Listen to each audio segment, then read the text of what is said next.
தேர்தல் நடத்தை விதி அமல் இருக்கிற நேரத்துல ரம்ஜான் தொழுகை முடிஞ்சு வெளியே வரவங்க கிட்ட தாவேகா சின்னம் பொறிக்கப்பட்ட வாட்டர் பாட்டிலை கொடுத்து தாவேகாவினர் தேர்தல் அதிகாரிகள் கிட்ட அந்த மொட்டை வாட்டர் பாட்டிலையும் பறி கொடுத்திருக்காங்க.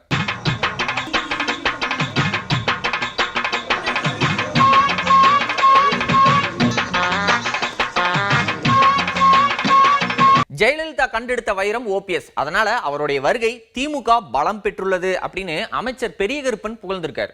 விசுவாசம் அப்படின்னா அண்ணன் ஓபிஎஸ் அவர்கள் தான். அதை போல அடக்கம் அது அவர்கிட்ட தான் கத்துக்கிறோம். பிறரிடத்தில் அன்பு செலுத்துவது அதுவும் அவரிடத்தில் இருந்துதான் தெரிந்து கொள்ள வேண்டும்.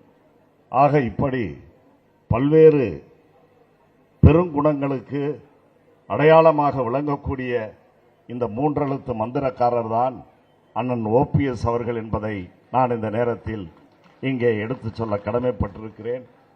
அப்படிப்பட்ட அந்த இயக்கம் அம்மையார் ஜெயலலிதா அவர்களால் கண்டெடுக்கப்பட்ட ஒரு வைரம்.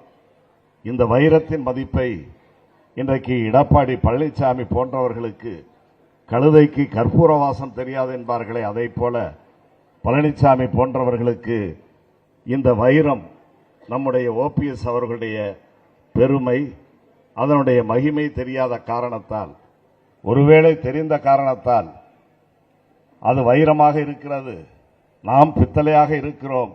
ஆக இந்த வைரம் நம்மோடு இருந்தால் நமக்கு மரியாதை இல்லாமல் போய்விடும் என்ற காரணத்தாலோ இந்த வைரத்தை நீ இருக்க வேண்டிய இடம் திராவிட முன்னேற்ற கழகம்தான், உனக்கான ஒரு மரியாதை கிடைக்கும், உன்னுடைய மதிப்பை உணர்ந்த ஒரு தலைவன் இருக்கிறான், அதுதான் முத்துவேல் கருணாநிதி ஸ்டாலின் என்று அவரிடத்திலே அனுப்பி வைத்து அவர் இன்றைக்கு தன்னுடைய கிரீடத்திலே இந்த ஓபிஎஸ் என்ற வைரத்தை பதித்து ஜொலிக்க செய்திருக்கிறார் என்றால் அது மிகையாகாது.